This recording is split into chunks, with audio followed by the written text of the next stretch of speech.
What is going on, everybody? Welcome back to Coffee with the Dudes. We got another top five for you this week. We love these ones. They're fun.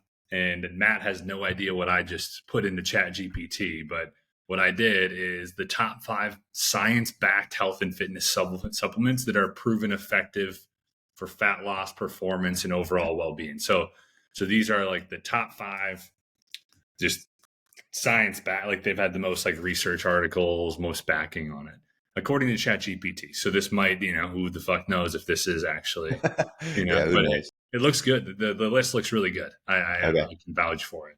All right. What do you Well, the got? first one that comes to mind, I didn't even know what the topic was, but as soon as you said it, the first one that comes to mind that for me is super obvious is creatine's got to be on there. Yeah, creatine number one. Number one's Like got the to. most well researched, safe for long term use.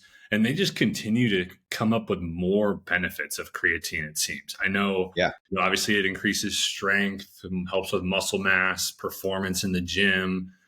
There's also like research that's coming out on brain health, cognitive function, helping against like some of those diseases like Parkinson's and stuff like that. So this is one that, if you're not taking, definitely make sure that you get this. It's actually a very reasonably priced supplement too. I think that for me, I have one that I need to refill every 2 months, and it's like $30, and it's Yeah. it's Optimum Performance. I think it is the Optimum Performance brand.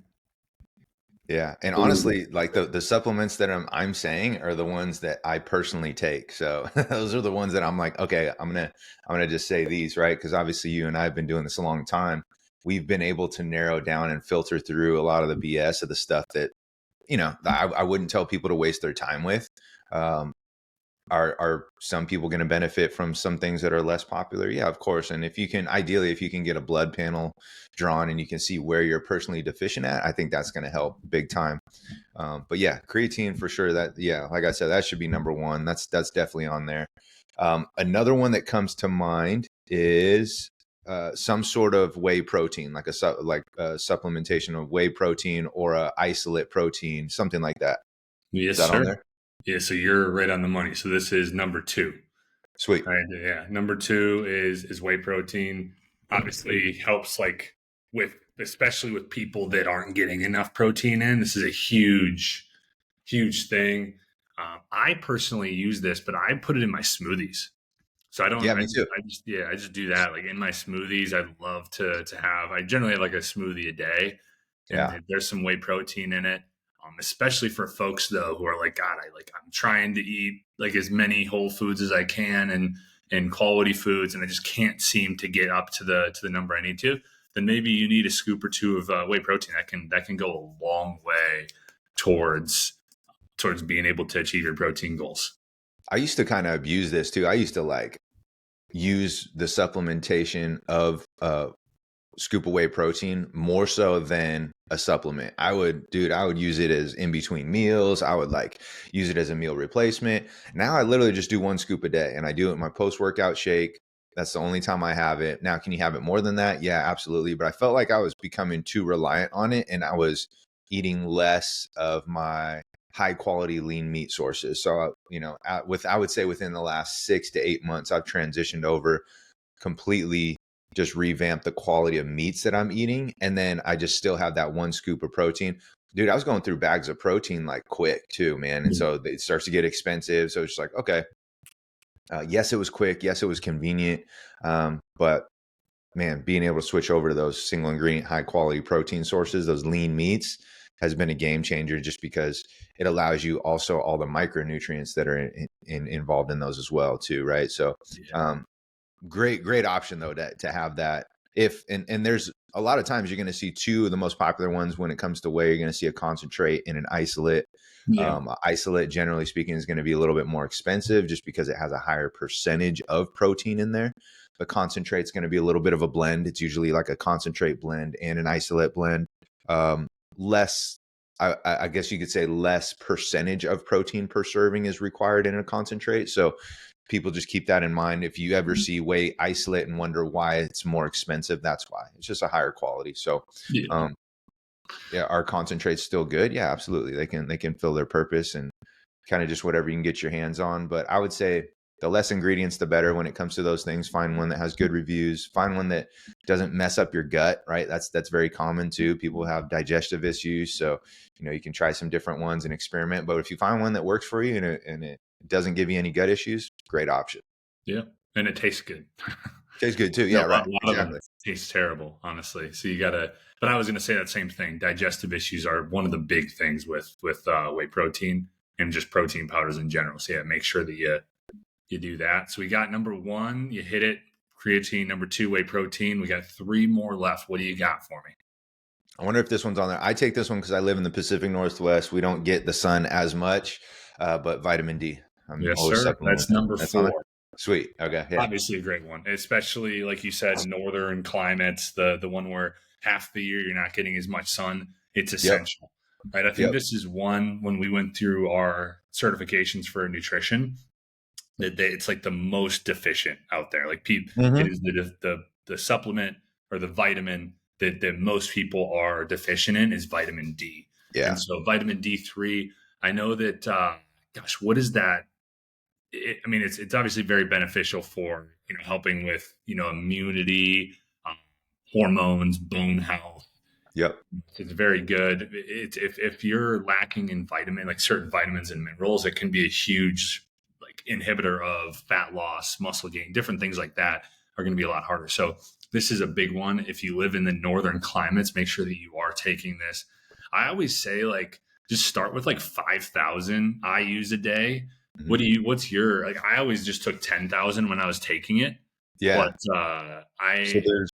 yeah, I would there's, just it depends on the, I know when I first started taking them, they were the individual like 2,500 per little capsule. Now I just get the 5,000 per, and I just take one of those. So yeah, I remember the last time I got my blood taken, to your point, like that's the one thing that the 99% are most deficient in. And so when my blood panel came back and they're like, oh, you're well within the range, not only on everything, but especially vitamin D, where we see most people here in the Portland area, like that's really low for them. So we're going to guess that you're supplementing. So they already knew I was supplementing with vitamin D just based on my blood panel because I was within the normal range or designated range, when as most people are like way outside the range. So they knew immediately like, oh, he must be supplementing with vitamin D, just because it's very common, like people to be deficient in it in colder climate, less sunny climate areas. So yeah. yeah. I do 5,000. I do 5,000 a day. And that's Yeah. a good way to start, and then get tested. If you're still out of the range, then maybe you need a little bit more. But yeah, I live in Arizona, and so I used to take it, but I haven't taken it in a while. Yeah. I don't know I if you get need to outside a lot anymore. more. Yeah, it's just Yeah. not really necessary, I think, for me down here. Yeah. So you got 1 creatine, number 2 whey protein, number 4 vitamin D3, and so you got just 3 and 5 left. Okay. I would say I don't take this one anymore, but I used to take it a lot, is omega-3, like fatty fish oils. Is that on there? Look at this guy. He's got number Yeah. 3 nailed. Omega-3 Yeah. fatty acids, fish oil. Yeah. Yeah. It's I would. Yeah. exactly. You got it. And this is a huge one, like for inflammation, right? Yep. It helps reduce your inflammation, beneficial for heart health, stuff like that. If I think this is I used to supplement with like high amounts of fish oil, right? Mm-hmm. And it definitely helps out. I've kind of just limited. I mean, if you took everything under the sun, it would just be you're just spending so much money at the end of the day. Yeah. And so um, I think this is one that, especially if somebody like struggles with a lot of inflammation, you can see that on your blood test as well, like certain hormone tests and blood tests you can do that'll show you how inflamed you are, or even like Mm-hmm. those in-body scans will show, like if you've ever done an in-body, they'll show you the amount of inflammation. There's some of those numbers there that are Yep. markers for inflammation. If you find that you're somebody who has that, then this could be a really good one to supplement with. Yeah. I can't off the top of my head remember like the recommended daily dose. ChatGPT is saying 1 to 3 grams of EPA/DHA per day. Yep. That's what they're That's saying. that's that's what you want to pay attention to is the EPA and DHA Yeah. servings, because a lot of times, sometimes the fish oil, it'll say like 5 grams, right? But it'll only say of like EPA, or it'll only say DHA. So if you can have the EPA and DHA in there, great. I know some fish oils don't have both of them, or they have a very low percentage of them in them, and they boost it in other categories. So just paying attention to those two, the EPA and the DHA, and as long as you're within that 1 to 3 grams, is like really good. I just know not every option or brand out there does that. So if you just flip the back, sometimes like companies are getting better at it now. They'll just advertise it right on the front label, so it's easy for people to see, because it's starting to become more popular to start looking for that specifically. But even if it's not, flipping it on the back, looking at the ingredients list, can definitely help you out there. For those are the two that you're looking Yeah. for: the EPA, Exactly. DHA. And what I've noticed is, so a lot of those ones you're going to find at like Target or Walgreens, or those, they're going to be very low in Yep. actual like the amount. So it's not even worth taking those, in my Yep. opinion, because it's Hmm. just, you need to take so many of them to get the amount that you actually need. Yeah. Yeah. Look for like a high, like a high fish oil. Like I have one that I used to take from, called JS Health Vitamins. There was Mhm. like a really high serving, like a high amount of the actual like EPA, DHA fish oil. It was a great one to take. And so that's one you could look at other ones that are like higher in the EPA, DHA, because a lot of those ones at the store are like really low, and you kind of just end up wasting your money. But Yep. also something to keep in mind too is like, this is something where you don't necessarily need to supplement with it if you're eating a lot of foods that are higher in it, right? Like, because this is one you can get from food.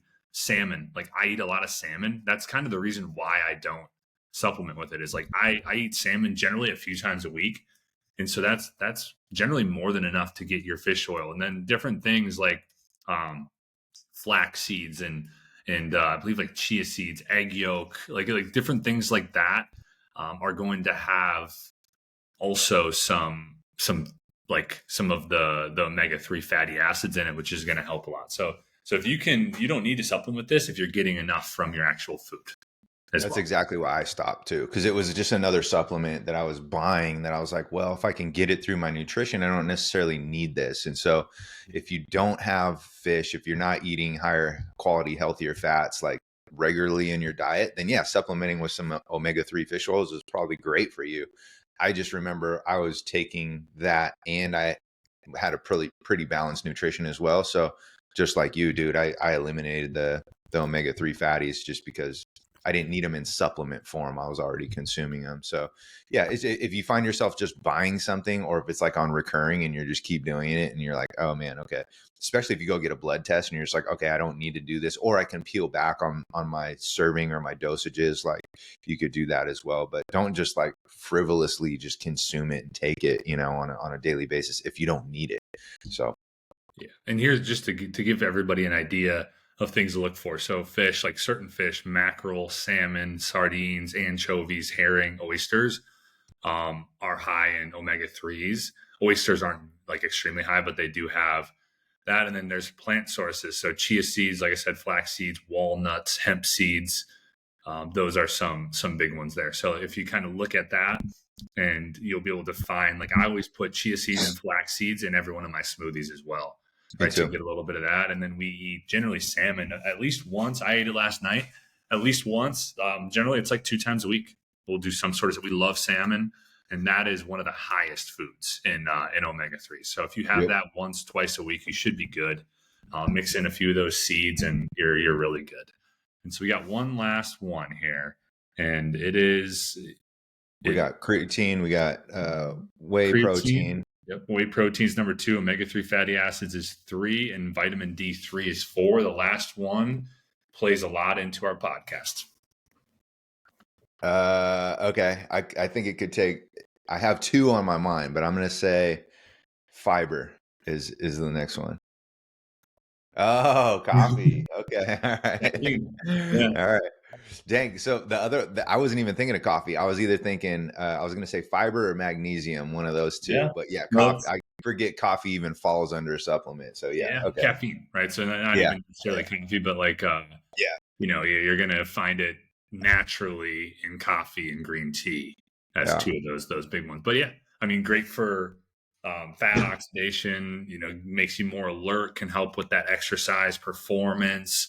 Can help like with productivity throughout the day. But it's just one of those things too you don't want to overdo because Right. at a certain point, like I'm at the point where, to be quite honest, I just like drinking coffee, so I have 2 cups a day. Same. But it does nothing for me. Like Yeah, I just don't zero. need it. I could go without it. And I also don't really, if I don't have coffee, I shouldn't say this because actually I haven't not had coffee in a while. So, but in the past, when I've like gone away from coffee for a little bit, it doesn't really change my life at all. Like Yeah. I don't have like a withdrawal. Some people like be like not even able to function without coffee. Same. Yeah, yeah. Yeah, I feel like I could completely cut it out and be totally fine. And I have. I'll just completely forget to drink it sometimes. Like we always have it on the pod, but I'll go days, weeks without doing it sometimes, and then doesn't affect me at all. But to your point, like I'll have max 2 cups in a day, and I'm to the point where I don't feel like I feel it as much. It's more so just the act of drinking it and like, enjoying it. But yeah, man, I'm right there with you. That's a cool top five. I like those top five. It's things that I take or have taken or consistently taken. Yeah. So they're right up my alley. That's why I mentioned them. I was like, I might as well say the ones that I take.